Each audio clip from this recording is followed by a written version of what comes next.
ध्यान देने का विषय है। हम भगवद वाणी सुनते तो हैं, पर एकाग्रता से नहीं सुनते और उसका मनन नहीं करते। देखो, भगवान ही हैं जो अपने रहस्य को बता सकते हैं। दूसरा विश्व ब्रह्मांड में जो जितना जाना वो अपने बुद्धि के विषय को जाना। अनंत महिमा संपन्न श्री भगवान का स्वरूप अगाध है, अनंत है। वो संपूर्णतया प्रकाशित हो जाए हमारी बुद्धि में, ये अलग बात है। हमारी बुद्धि उनको नहीं जान सकती। वो जितना जना रहे हैं उतना जानते जाओ तो अगाध समुद्र में अवगाहन करने लगोगे। जो ज्ञान के समुद्र हैं, प्रेम के समुद्र हैं, वैभव के समुद्र हैं, बल के समुद्र हैं। जैसे निर्मल जल भरा हुआ है पर ऊपर से उसमें काई फेन बुदबुदा है। अज्ञानी आदमी प्यास से प्यासा हुआ वहां पहुंचा, देखा यहां तो काई है, फेन है, बुदबुदा है, पानी शायद पीने योग्य नहीं है या है ही नहीं। अगर वो प्रयास करे और ऐसे करके काई फेन बुदबुदा को अलग करे तो निर्मल जल भरा हुआ है, उसकी प्यास बुझ जाए। ऐसे ही भगवान ने संसार समुद्र की रचना की और ऊपर से काई फेन बुदबुदा, सतोगुण रजोगुण तमोगुण फैला दिया और अंतः में आप विराजमान हैं। सुख शांति आनंद का प्यासा जीव जब भगवत प्रेमी महात्माओं का आश्रय लेता है और उनके वचनानुसार चलता है, चलने का मतलब है काई फेन बुदबुदा हटाना, तो इसी असत संसार में सत सच्चिदानंद का साक्षात्कार करके वो तृप्तो भवति, अमृतो भवति, सिद्धो भवति, तृप्त हो जाता है, अमृत पदवी को प्राप्त कर लेता है, सिद्ध हो जाता है। पर होता क्या है, संत महापुरुषों के समीप जाने पर भी हम प्यासे के प्यासे रह जाते हैं, क्योंकि हमें फेन बुदबुदा काई ये दिखाई देता है। यदि हम अपने श्रद्धा विश्वास को अचल करके मायाकृत रचना को हटा करके देखें तो सच्चिदानंद प्रभु ही विविध रूपों में स्फुरित हो रहे हैं। ऐसा संतों के वचन श्रवण करके हम जान सकते हैं। प्रायः दुर्गमो महत्संगस्तु दुर्लभो, पर दुर्गमो नजदीक पहुंचने पर माया फेन बुदबुदा काई का दर्शन कराती है और पहुंचा हुआ प्यासा जीव समझता है यहां तो निर्मल जल नहीं भरा है। नहीं, श्रद्धा विश्वास पूर्वक एकाग्रता पूर्वक महत्व बुद्धि उनमें, उनके वचनों में, फिर देखो तुम्हें निर्मलता का अनुभव होगा, तृप्ति का अनुभव होगा। श्री भगवान स्वयं श्री मुख से कहें कि जब बात करो तो मेरी करो, बोधयंता परस्परम। धिक्कार है हमारे जीवन को। जगत गुरु भगवान श्री कृष्ण की भी बात नहीं मानते हम, उनकी अवहेलना अपराध करते हैं। वो कह रहे मैं सर्वत्र हूं, फिर भी राग द्वेष, मेरा ही विलास है, फिर भी मैं तू का विलास। और तो और भूले तो भूले तुम जिन भूलो मालाधारी, और भूले तो भूले तुमने तो हरि की कंठी बंधवा ली, हरि का दासत्व ले लिया, अब तो हरि की बात मान जाओ। श्री भगवान कह रहे जो तुम जीवन में करोगे, बोलोगे, सुनोगे, वही तुम्हारा अंतिम जन्म का निर्णय कर देगा। मरते समय उसी के परिणाम से आपके अंदर चिंतन आ जाएगा और वही आपकी दुर्गति का कारण या सदगति का कारण बनेगा। सदा तद्भाव भाविता, आप जिस भाव से सदैव भावित रहे हैं वही आपका परिणाम होगा। हमारी जैसी वासना होती वैसा चिंतन होता है, वही हम अपने स्वरूप का अनुभव करते हैं। काम की वासना तो निर्मल सच्चिदानंद स्वरूप होते हुए भी कामी हो गया।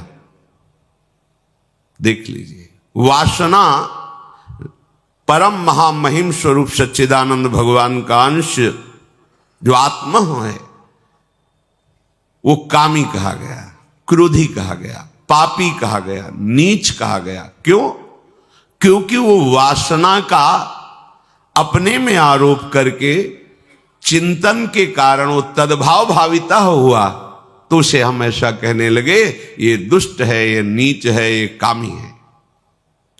और वो निष्काम होकर प्रभु का चिंतन करने लगा तो उसे निष्कामी है, महात्मा है, ये तो साधु है। आत्मा में कोई फर्क नहीं पड़ा तुम्हारे महात्मा कहने से या दुष्टात्मा कहने से। वो तो तब भी निर्मल था, अब भी निर्मल है, आगे भी निर्मल रहेगा। पर यह अनुभव ना होने के कारण तद्भाव भाविता, आप जिस भाव से भावित रहते आपकी सदगति और दुर्गति आपके भाव के अनुसार होती है। वासना यस्य यत्र स्यात् स तम स्वप्नेषु पश्यति, स्वप्नवन मरणे गेयम वासना तो वपुर नृणाम। जैसी तुम वासना रखोगे वैसे ही तुम्हारा स्वरूप हो जाएगा। अगर आप गंदी वासना, गंदा भोजन, गंदा संग, गाय के थन में दूध भरा होता है पर चीचड़ जो होता है वो दूध नहीं पी पाता है, वो खून पीता है। वहीं लगा है, अमृत में पुष्ट करने वाला दुग्ध बिल्कुल वही है, पर वो चीचड़ जो होता है छोटा सा कैसे कीट होता है, वो चिपका रहता है, वो खून पीता है गाय का, वो दूध नहीं पी पाता।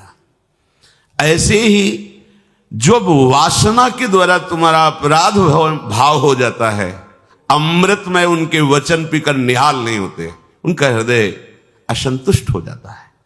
इतना प्रयास करने पर भी, इतना सौभाग्य प्राप्त होने पर भी ये जीव अपना कल्याण क्यों नहीं कर रहा, इस बात की जलन, इस बात का उनको दुख होता है। जैसे मां बच्चे को दूध पिलाती, वो ना पिए तो मां को कष्ट होता है, अगर पी ले तो बच्चे का स्वास्थ्य पुष्ट होगा, उसकी भूख मिटेगी और ये देखकर मां प्रसन्न हो जाएगी।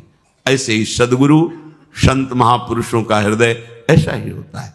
पर ये चीचड़ स्वभाव, खून पीने वाला स्वभाव होने के कारण महापुरुषों के समीप भी वो परमानंद का साक्षात्कार न करके राग द्वेष की वृत्तियों में विचरण करता रहता है। इसलिए महात्माओं का संग दुर्गमों कहा गया है। यश वासना, जो तुम वासना लोगे वैसे ही तुम्हारी गति हो जाएगी। प्यारे, तुम वासना के लिए जन्म नहीं लिए हो, उपासना के लिए जन्म लिए हो। तुम दुख प्राप्त करने के लिए मनुष्य नहीं बने हो, दुखों को जड़ से मिटाने के लिए तुम्हें मनुष्य शरीर मिला है। गोस्वामी जी कह रहे हैं, नर्तन सम नहीं कवनिव देही, चाहे देवता ही क्यों न हो, उसमें इतनी सामर्थ्य नहीं है कि वो भजन कर सके, सत्संग कर सके। वो केवल अपने पुण्यों का भोग भोगेगा। नारकी जीव केवल अपने पापों का भोग भोगेगा। आप भजन करके भगवान को प्राप्त हो सकते हैं। चराचर जीव की आकांक्षा रहती है, एक बार मनुष्य बना दिया जाए मुझे, क्योंकि नरक स्वर्ग अपवर्ग नशेनी, आप इससे नरक जा सकते हो, स्वर्ग जा सकते हो, आप मोक्ष प्राप्त कर सकते हो, आप भगवान का साक्षात्कार, भगवान की लीला में सम्मिलित हो सकते हो। ऐसा ये दुर्लभ मनुष्य शरीर है। तो श्री भगवान कह रहे, यदि तुम संसार का चिंतन करोगे, भोगों का चिंतन करोगे, राग द्वेष का चिंतन करोगे, तो तुम्हारा स्वभाव बन जाएगा ये, और उस स्वभाव के कारण ही आपका अगला जन्म होगा। उसी से निर्णय हो जाएगा कि आपका अगला जन्म क्या होगा। तो मानो यहां अर्जुन जी ने प्रश्न किया कि प्रभु फिर मुझे क्या करना चाहिए। भगवान आगे के श्लोक में कह रहे हैं, तस्मात् सर्वेषु कालेषु मामनुस्मर्युध्य च मयि अर्पित मनो बुद्धिर मामे वैश्यस्य संशयम्। हे अर्जुन, इसलिए, किस लिए? तू जैसे भाव से भावित रहेगा, तेरी गति दुर्गति तेरे भाव से होगी। इसलिए तुझे सब समय, तस्मात् सर्वेषु कालेषु, सब समय केवल मेरा स्मरण प्रधान रखना है तेरे को। भगवान के वचन मान लीजिए। क्या जाता है आपको? राधा राधा राधा राधा। कुछ भी कार्य करो जो आपके व्यवहार में, आपके धर्मानुकूल, आपकी योग्यता के अनुकूल सृष्टि में सेवा मिली है, व्यापार, नौकरी, किसानी, पढ़ाई लिखाई, जो भी। यहां श्री भगवान जो कह रहे युद्ध च, युद्ध माने कर्तव्य। अर्जुन महावीर, अतिरथी वीर और क्षत्रिय कुल में उत्पन्न हुए, उनके लिए कर्तव्य सामने आ गया है, धर्म की रक्षा के लिए युद्ध करना। युद्ध माने कर्तव्य कर्म। जो तुम्हारे सामने कर्तव्य कर्म है, उत्साह पूर्वक उसको करो, पर मामनुस्मर, मेरा स्मरण करते हुए। हम कार्य तो करते हैं, पर भगवान का स्मरण करते हुए नहीं, प्रभु का स्मरण करते हुए नहीं, भोगों का स्मरण, उसके फल का स्मरण, या रागवृत्ति से या द्वेष वृत्ति से, दो से ही हम विचरण करते रहते हैं। रागात्मक चिंतन या द्वेषात्मक चिंतन, ये दोनों हमारी दुर्गति कराने वाले हैं। संसारी जो भोगों में रत हैं, वो अध्यात्म की बातों को समझने की योग्यता खो देते हैं, पर जो सत्संग सुनते हैं, नाम जप करते हैं, उनकी बुद्धि में आध्यात्मिक बातें पकड़ने की योग्यता आ जाती है। आप सब भाग्यशाली हैं। श्रीधाम वृंदावन आए, वृंदावन वास कर रहे हैं, रोज सत्संग सुन रहे हैं, पर आप अपना दुर्भाग्य क्यों बना रहे हैं? राग द्वेष में क्यों विचरण कर रहे हैं? आपका समय व्यर्थ चिंतन में क्यों जा रहा है? निरंतर श्री श्यामा श्याम के नाम रूप का चिंतन का अभ्यास करने का तुम्हें ये समय और सौभाग्य मिला, इसे दुर्भाग्य में बदल रहे हो। अरे प्यारे, तुम कुछ किसी का नहीं बिगाड़ सकते, तुम अपना बिगाड़ रहे हो। तुम कुछ किसी का नहीं बना सकते, अपना बना रहे हो। तुम जो भी करोगे वो तुम्हारे लिए है। तुम किसी का अमंगल करोगे तो तुमने अमंगल का महल खड़ा कर लिया है। उसकी तो एक ईंट रखी अमंगल की, तुम्हारे लिए महल खड़ा हो गया। तुमने एक गाली दी, 1000 गाली की व्यवस्था कर ली। तुमने एक को पानी पिलाया तो तुम्हें 1000 बार प्यास बुझाने के लिए पानी मिलेगा। ये यहां का सिस्टम है, हमारे भगवान का कानून है। तुम किसी निरपराध को दंड दोगे तो 1000 बार वही दंड तुम्हें भोगना पड़ेगा। तुम किसी को बचा लोगे, 1000 बार तुम्हारी विपत्ति में मेरा भगवान रक्षा करेगा। सिद्धांत को समझिए। तुम्हारा कर्म ही तुम्हारा मित्र है, तुम्हारा कर्म ही तुम्हारा शत्रु है। तुम किसी का कुछ नहीं बिगाड़ सकते, तुम किसी का कुछ नहीं बना सकते। जो कुछ करोगे वो अपने लिए करोगे। अपने को लगता है मैंने बाजी जीत ली, अमुक का विरोध कर दिया, अमुक की निंदा कर दिया, अमुक का यश गान कर लिया, या अमुक के अनुकूल हो गए। तुम किसी के अनुकूल नहीं हुए, तुम अपने अनुकूल हो।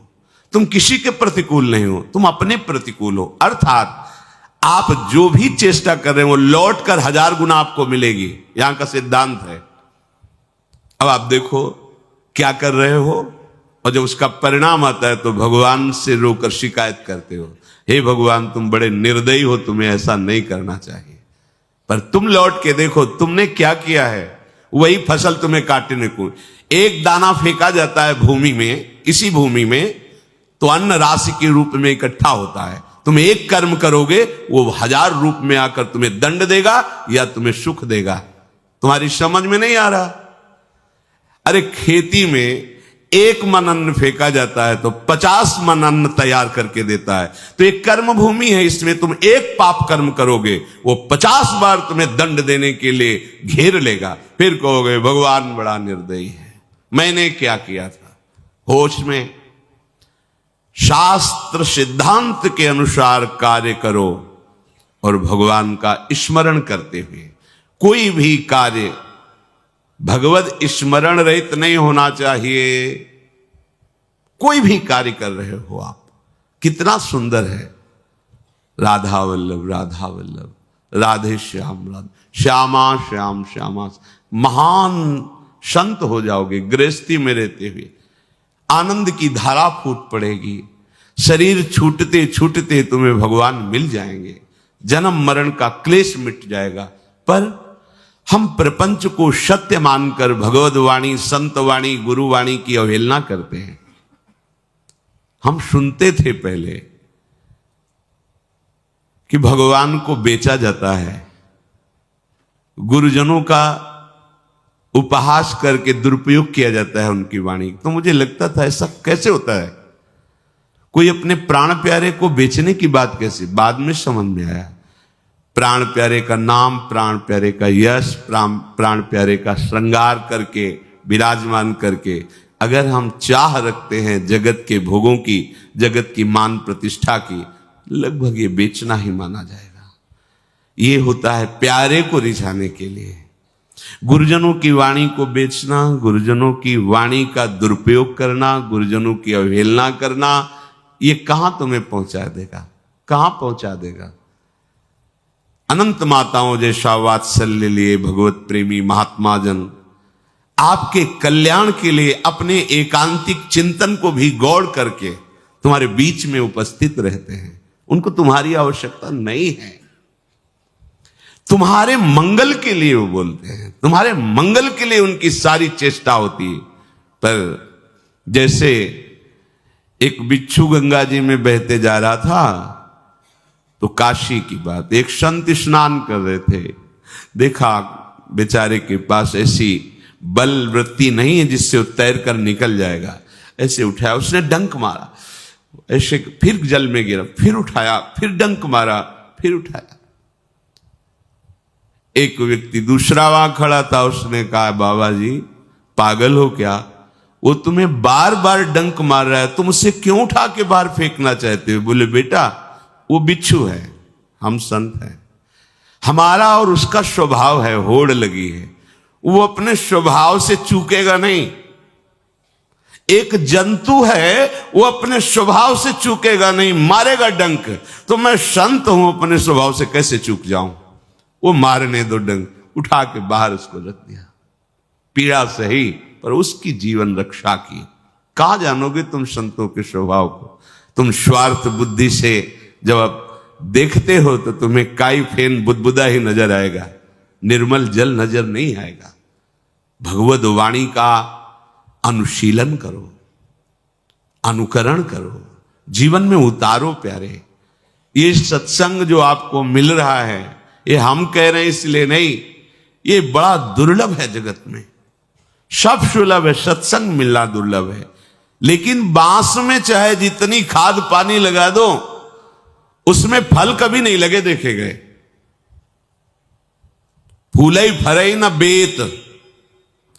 ये जो बेत स्वभाव के लोग हैं, बांस स्वभाव के लोग हैं, चाहे ब्रह्मा के समान गुरु मिल जाए इनको, ये सुधरने में नहीं आते।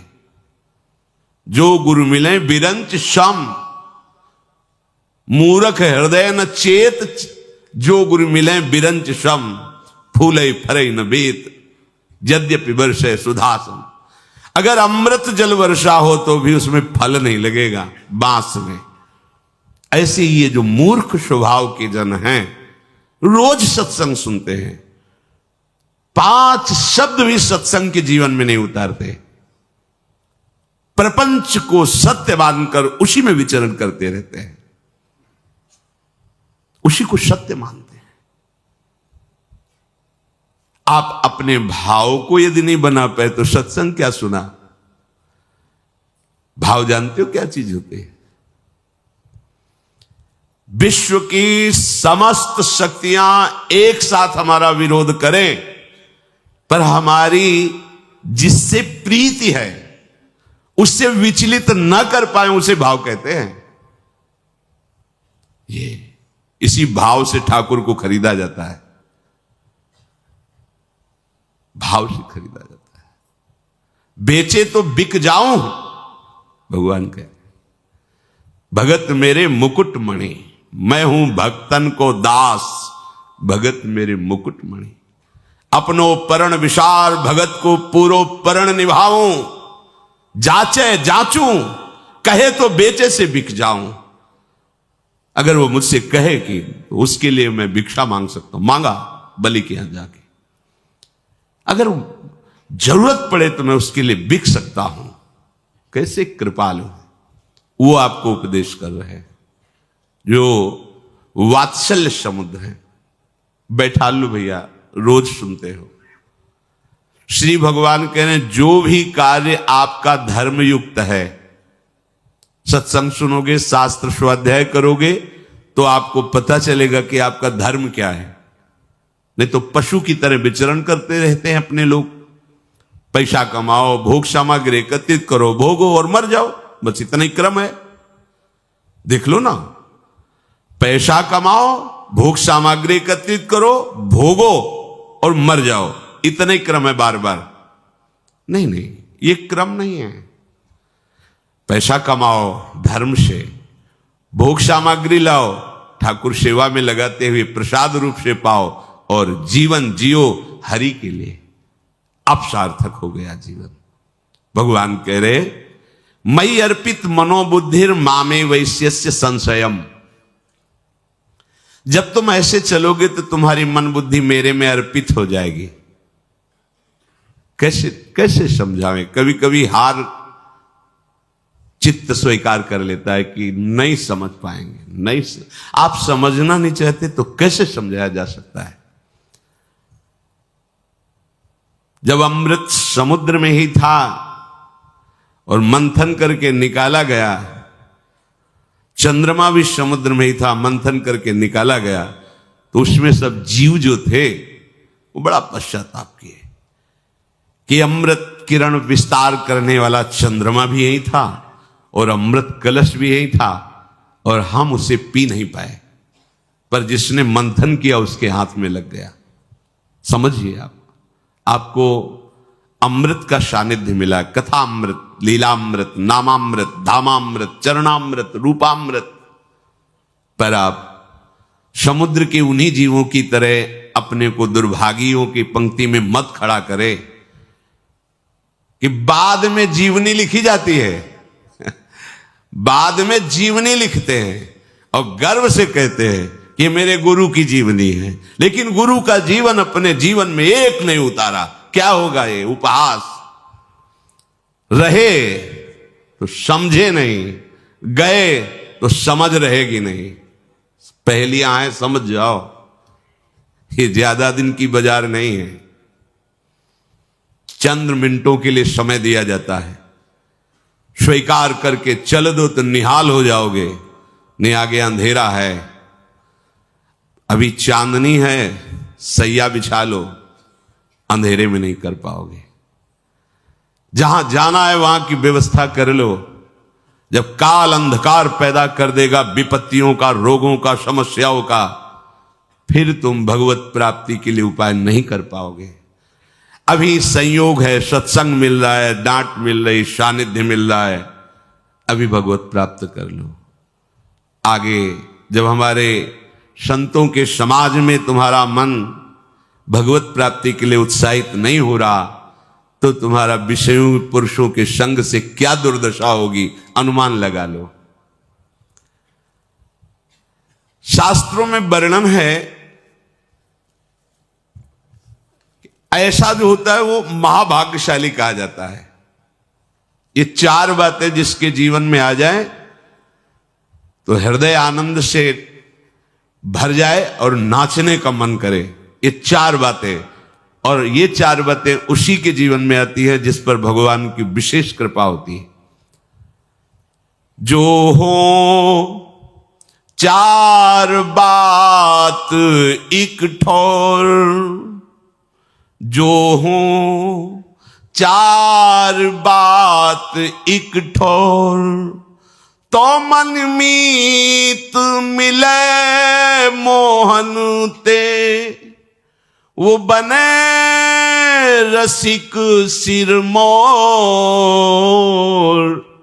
जो हूं चार बात एक ठोर।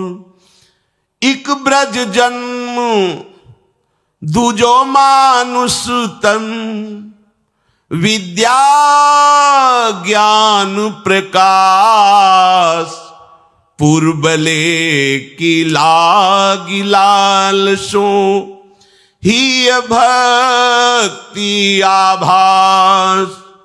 इतने हूं पे नहीं करे कृपा कहूं, तो करिए सत्संग,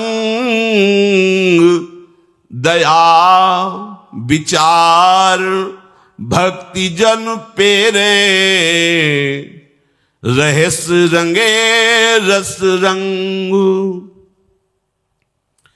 ये जिस शरीरधारी को ये चार बातें मिल जाए, वो रसिक सिरमौर हो जाएगा और उसका मित्र होगा मनमोहन ठाकुर। ललित त्रिभंगी श्याम सुंदर अखिल ब्रह्मांडों का नायक तुम्हारा दोस्त बन जाएगा, अगर ये चार बातें तुम्हारे जीवन में हैं। पहला, ब्रज में जन्म, दुर्लभ बात। अब हम इस पंक्ति में कैसे खड़े हो? ब्रज में जन्म हमारे हाथ की बात है, फिर तो हमारा मनुष्य जन्म गया। इसका क्या उपाय है कि इस पहली पंक्ति पे हम खड़े हो जाए? तो दीक्षा से नया जन्म माना जाता है। यदि वृंदावन रस का चिंतन करने वाले रसिक शिरोमणि सदगुरुदेव का आश्रय लिया जाए तो आपका ब्रज में जन्म माना जाएगा, क्योंकि आपका नया जन्म हुआ है। ये शास्त्र सम्मत बात है कि दीक्षा एक नया जन्म होता है। जो दीक्षा देने वाला है वो हमारा असली माता पिता है। क्योंकि आप कहोगे नकली भी होते हैं, हाँ, ये नकली है शरीर, ये टिकाऊ नहीं है। 50 वर्ष, 80 वर्ष, 100 वर्ष। लेकिन गुरुजी ने जो जन्म दिया है वो दिव्य चिदानंद भाव देह की प्राप्ति का है, और वो अनंत काल तक प्रियालाल के समीप रहेगा। जो मंत्र मिलता है, जो नाम मिलता है, वो प्रभु मिल गए। अभी आप समझ नहीं पा रहे। चेक हाथ में आ गई अरब रुपया की तो अरबपति बन गए, पर अभी 1 रुपया खर्चा करने के लिए हाथ में नहीं है। अब वो कार्य उसका आगे बढ़ेगा, आप बैंक जाएंगे, वहां जांच होगी, आपको पैसा 1 अरब, पर आप अरबपति उसी समय बन गए जब चेक आपके हाथ में है। ऐसे ही दीक्षा मिली तो आप प्रभु के उसी समय हो गए। आपकी स्वीकृति, आज से मैं वैष्णव हो गया, श्री हरि का हो गया। अच्छा, बोले आप बोलते हो, बोलने से क्या, प्रमाण दीजिए। नागरीदास जी परम सिद्ध संत रस में, जो ये रस का सार भजन शिरोमणि स्वरूप है, नित्य विहार रस के सिद्ध रसिक कह रहे, श्री हरिवंश शरण जे आए, श्री वृषभानु कुंवरी नंद नंदन, निज कर अपनी चिट्ठी चढ़ाए। जहां कोई महाप्रभु हरिवंश चंद्र जी की शरण हुआ तो प्रिया प्रीतम निकुंज के रजिस्टर में उसका नाम लिख लिया। नागरीदास जी कह रहे, सही बात तो यह है कि उन्होंने हमें स्वीकार किया है, इसीलिए हमारी दीक्षा होती है, इसीलिए हमें सदगुरुदेव मिलते। हमारे भाग्य का विषय नहीं, प्रियालाल ने मुझे घसीटा है, प्रियालाल मुझे स्वीकार किए। जिस दिन दीक्षा मिली उसी दिन चेक जैसे हाथ में मिली और अरबपति बने, उसी दिन आप प्रभु के हो गए, उसी दिन भगवत प्राप्ति के अधिकारी हो गए। अब जैसे आगे का प्रोसेस शुरू होता है, बैंक जाना, जांच करवाना, फिर सही निकलने पर रुपया मिलना, ऐसे ही अब आपकी जांच बैठेगी कि आप कैसे शरणागत हो। अगर आप कमजोर निकलते हो तो आपको फिर सहयोग मिलेगा भागवतिक, ऐसे मित्र मिलेंगे, ऐसा सत्संग मिलेगा, ऐसा शास्त्र स्वाध्याय होगा कि आपकी शरणागति नाटक नाटक न रह के सत्य हो जाएगी। इस मार्ग में यही तो बड़ा लाभ है कि झूठा खेले साचा होए। अगर नाटक से भजन करोगे तो तुम्हें सत्य भजनानंदी बना देंगे प्रभु, ये बड़े कृपालु हैं। तो दीक्षा नया जन्म माना जाता है। तो हमने यदि वृंदावन ब्रज के रसिक शिरोमणियों का आश्रय लेकर उनसे दीक्षा ली तो हमारा नया जन्म हो गया। शरीर का जन्म और दीक्षा का जन्म, इनमें दीक्षा का जन्म विशेष महत्वपूर्ण माना जाता है। तो एक शरीर का जन्म हुआ ब्रज में और एक हुआ दीक्षा का जन्म। तो हम शरीर के जन्म में तो ब्रह्मा के विधान से चलते हैं, लेकिन दीक्षा के जन्म में साक्षात श्री हरि के विधान से चलते हैं। हरि ने मुझे जन्म दे दिया, अब हम पक्के ब्रजवासी हुए, क्योंकि हमारा जन्म हो गया। क्या? दीक्षा जन्म। इसे कोई नहीं काट सकता त्रिभुवन में, यह सिद्धांत है। अच्छा, ब्रज में सुअर कुत्ता कीट पतंग के रूप में जन्मे, अहोभाग्य, महापुरुषों ने मांगा है। पर कह रहे दूजो मानुष तन, और कई मनुष्य शरीर से तो हम कथा कह सकते हैं, सुन सकते हैं, नाम कीर्तन कर सकते हैं, नृत्य कर सकते हैं, प्रभु के लिए चीख चीख कर पुकार सकते हैं, और हम प्रभु की सेवा कर सकते हैं। लेकिन हम पशु पक्षी बने तो हम श्री जी की सेवा नहीं कर पाएंगे, हम प्रभु का यश नहीं गा पाएंगे, हमारी भाषा पशुवत रहेगी। वो दिव्य निकुंज की बात अलग है। देखो ना, यहां पशु पक्षी सब सौभाग्यशाली, तो कैसा जीवन है। अगर मनुष्य जन्म है, देखो आप बैठे सत्संग सुन रहे हो, आप नाम कीर्तन, आप पद में नृत्य करेंगे, आनंदित होंगे। मनुष्य जन्म और ब्रज में जन्म, मनुष्य जन्म ब्रज में जन्म, जन्म का मतलब आप निराश नहीं होंगे, ये सिद्धांत मान लीजिए। दीक्षा एक नया जन्म, तो हम भी ब्रजवासी। हरिराम व्यास जी कह रहे ना, हे हरि हम कब हुई हैं ब्रजवासी। तो हरिवंश महाप्रभु की शिष्यता स्वीकार की, अखंड वृंदावन वास आजीवन हरिराम व्यास जी ने किया। क्योंकि मनुष्य शरीर में विद्या और ज्ञान का प्रकाश होता है, अन्य जीवों के शरीरों में नहीं। इसलिए मनुष्य जन्म और ब्रज में जन्म, और इसके बाद तीसरी बात कह रहे हैं, हरि मिलन की लालसा, भगवत प्राप्ति का उद्देश्य। ये जो चार बातें बता रहे बड़ी दुर्लभ है। ब्रज में जन्म, मनुष्य शरीर से जन्म, और हमारे हृदय में भगवत प्राप्ति की लालसा। बोले भगवत प्राप्ति की लालसा तो बहुत कठिन है। तो अब चौथी बात कर रहे हैं, जो कृपा से कहीं सत्संग मिल जाए तो ये लालसा जागृत हो जाएगी भगवत प्राप्ति की।